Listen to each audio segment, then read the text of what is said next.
Quantum physics पर इस series के चौथे वीडियो में आपने देखा कि साल 1900 में मैक्स प्लांक ने यह क्रांतिकारी विचार दिया कि ऊर्जा सतत नहीं बल्कि पैकेट्स में विचरण करती है या अब्जॉर्ब होती है। प्लांक ने इन पैकेट्स को क्वांटा का नाम दिया। वहीं दूसरी ओर पिछले और पांचवें वीडियो में आपने देखा साल 1905 में आइंस्टाइन ने यह सुझाव दिया कि प्रकाश खुद क्वांटाइज्ड होता है, जिसमें एनर्जी के पैकेट्स होते हैं जिन्हें बाद में फोटॉन्स कहा गया, और इस तरह उन्होंने मैक्स प्लैंक के विचार को आगे बढ़ाया। तो आइए गत वीडियो के अनुक्रम में इस वीडियो को शुरू करते हैं, जिसमें जो आपने पिछले वीडियो में सीखा था उसी का विस्तार है। चलिए एक ऐसी कहानी में चलते हैं जिसने सिर्फ विज्ञान को ही नहीं बल्कि हम सब की हकीकत की समझ को हमेशा हमेशा के लिए बदल कर रख दिया। ये कहानी एक ऐसी क्रांति की है जो इतनी गहरी थी कि उसने हमारे अस्तित्व की बुनियाद ही हिला दी। तो सवाल ये उठता है कि आखिर कैसे सिर्फ एक आइडिया, एक विचार ने यूनिवर्स के बारे में हमारी सदियों पुरानी सोच को पूरी तरह से चकनाचूर कर दिया। आइए इस कमाल के सफर पर चलते हैं और इस रहस्य को समझते हैं। देखिए, ये पूरी कहानी दो दुनियाओं के टकराव से शुरू होती है। एक तरफ थी क्लासिकल फिजिक्स की दुनिया, जहां ब्रह्मांड एक बड़ी सी घड़ी की तरह था, एकदम सटीक, जिसके हर पुर्जे की चाल का अंदाजा लगाया जा सकता था। और दूसरी तरफ एक बिल्कुल ही अजीब, एक नई दुनिया उभर रही थी, क्वांटम फिजिक्स की। यहां कुछ भी तय नहीं था, सब कुछ बस संभावनाओं का एक धुंधला सा खेल था। तो ये सब शुरू कहां से हुआ? बात है 19वीं सदी के आखिर की। फिजिक्स एक अजीब से संकट में थी। वैज्ञानिकों को लग रहा था कि भाई हमने तो लगभग सब कुछ जान लिया है, लेकिन कुछ ऐसी पहेलियां थीं जो किसी से सॉल्व ही नहीं हो रही थी। जैसे कि गर्म चीजों से जो रोशनी निकलती है, उसका राज क्या है? पुराने नियम यहां आकर फेल हो रहे थे। वो जो एक आरामदायक यकीन था ना कि ब्रह्मांड के नियम एकदम पक्के हैं, भरोसेमंद हैं, वो यकीन अब बिखरने वाला था। क्लासिकल फिजिक्स के सामने ऐसे सवाल खड़े हो गए थे जिनका उसके पास कोई जवाब ही नहीं था। और ये तय था कि वो जो निश्चितता थी वो हमेशा के लिए खोने वाली थी। और हाँ, ये कोई छोटी मोटी दिक्कतें नहीं थी। नहीं, ये तो एक बहुत बड़ी जबरदस्त क्रांति के बीज थे। असल में इसी संकट ने एक ऐसे बदलाव को जन्म दिया जो आज भी हमारे विज्ञान को, हमारी टेक्नोलॉजी को एक नई दिशा दे रहा है। और फिर इस कहानी में एंट्री होती है हमारे पहले हीरो की, मैक्स प्लैंक, एक ऐसे साइंटिस्ट जो कोई क्रांति लाने की कोशिश में नहीं थे।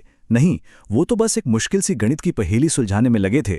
और बस ऐसा करते करते उन्होंने अनजाने में एक पूरी की पूरी नई दुनिया का दरवाजा ही खोल दिया।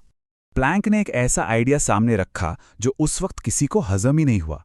उन्होंने कहा कि एनर्जी जो है वो एक नदी की तरह लगातार नहीं बहती, नहीं, बल्कि वो छोटे छोटे अलग अलग पैकेट्स में आती है। उन्होंने इन पैकेट्स को नाम दिया क्वांटा। सोचिए, जैसे सीढ़ियों पर कदम रखना, ना कि किसी रैंप पर फिसलना। तो यहाँ ये बात समझना बहुत जरूरी है। जिस चीज की शुरुआत एक मैथ्स की प्रॉब्लम सॉल्व करने के लिए एक छोटी सी ट्रिक के तौर पर हुई थी, वो कुछ ही समय में फिजिक्स का एक बुनियादी, एक मौलिक सिद्धांत बन गई। प्लैंक का वो मामूली सा प्रयास ही असल में क्वांटम युग की असली शुरुआत थी।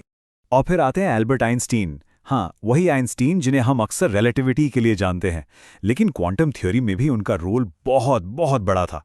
उन्होंने प्लैंक के उस छोटे से आइडिया को पकड़ा और इसे एक ऐसी जबरदस्त थ्योरी में बदल दिया जिसने रोशनी के बारे में हमारी पूरी समझ को हमेशा के लिए बदल डाला। उनकी एक खोज की कहानी भी किसी नाटक की तरह है। सबसे पहले एक पहेली थी, फोटो इलेक्ट्रिक इफेक्ट। फिर आइंस्टीन ने एक बहुत ही बोल्ड आइडिया दिया कि लाइट सिर्फ एक वेव यानी तरंग नहीं है, बल्कि वो एक पार्टिकल यानी कण भी हो सकती है। शुरू में तो किसी ने यकीन नहीं किया, सबने कहा यह तो पागलपन है। लेकिन आखिर में सबूत इतने पक्के थे कि किसी के पास इनकार करने की कोई गुंजाइश ही नहीं बची। शुरू में भले ही दुनिया भर के साइंटिस्ट्स ने शक किया हो, लेकिन आइंस्टीन की थ्योरी के सबूत इतने मजबूत होते चले गए कि उन्हें नजरअंदाज करना नामुमकिन हो गया। एक के बाद एक एक्सपेरिमेंट ने उनकी कही हुई बातों को सच साबित कर दिया। और यहाँ एक बहुत मजेदार बात है। पता है, 1921 में जब आइंस्टीन को नोबेल प्राइज मिला, तो वो उनकी सबसे मशहूर थ्योरी ऑफ रिलेटिविटी के लिए नहीं था। नहीं, वो उन्हें मिला था फोटो इलेक्ट्रिक इफेक्ट को समझाने के लिए। ये बात अपने आप में दिखाती है कि क्वांटम थ्योरी में उनका योगदान कितना कितना बड़ा था। तो इन सब नए क्वांटम आइडियाज का नतीजा क्या निकला? नतीजा ये था कि हम एक ऐसी हकीकत से रूबरू हुए जो हमारी रोजमर्रा की दुनिया से कहीं कहीं ज्यादा अजीब और गहरी थी। तो चलिए इस अजीब नई दुनिया में एक नजर डालते हैं। ये तुलना देखिए, सब कुछ साफ हो जाएगा। एक तरफ है हमारी बड़ी जानी पहचानी दुनिया, मैक्रोस्कोपिक वर्ल्ड, जहां हर चीज का अंदाजा लगाया जा सकता है, सब कुछ नॉर्मल लगता है। और दूसरी तरफ है सूक्ष्म दुनिया, माइक्रोस्कोपिक वर्ल्ड, जहां एनर्जी पैकेट्स में आती है, जहां हकीकत सिर्फ संभावनाओं का खेल है, और जहां लाइट एक ही वक्त में एक वेव भी है और एक पार्टिकल भी। एक ऐसी पहेली जो आज भी हमें हैरान कर देती है। मतलब जो सबसे बड़ी बात सामने आई वो ये थी कि ब्रह्मांड कोई सीधी साधी घड़ी जैसी मशीन नहीं है। वो विचार तो अब खत्म हो चुका था। असलियत हमारी कल्पना से भी कहीं ज्यादा कॉम्प्लेक्स, रहस्यमयी और कमाल की थी।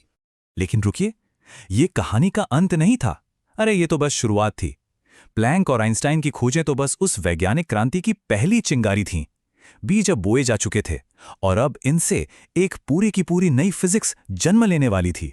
प्लैंक और आइंस्टीन के काम ने आने वाले वैज्ञानिकों के लिए और भी गहरे और हैरत अंगेज सवालों के दरवाजे खोल दिए, जैसे वेव फंक्शन का रहस्य या फिर अनसर्टेनिटी प्रिंसिपल, जो कहता है कि हम किसी कण के बारे में सब कुछ एक साथ कभी नहीं जान सकते। और हाँ, क्वांटम एंटेंगलमेंट, एक ऐसा डरावना रहस्य जिसने खुद आइंस्टीन को भी परेशान करके रख दिया था। ये टाइमलाइन पूरी कहानी को एक नज़र में दिखाती है। 19वीं सदी के संकट से शुरू होकर 1900 में प्लैंक की छलांग, फिर 1905 में आइंस्टाइन की जबरदस्त सोच, और फिर 20वीं सदी और उसके बाद भी यह क्रांति लगातार चलती रही और आज भी चल रही है। अगले वीडियो में हम परमाणु और उसके स्ट्रक्चर के बारे में बात करेंगे, जिसके मॉडल्स 19वीं सदी के वैज्ञानिकों द्वारा दिए गए और क्या यह क्लासिकल फिजिक्स के सिद्धांतों पर खरे उतरते थे। वीडियो देखने के लिए बहुत धन्यवाद।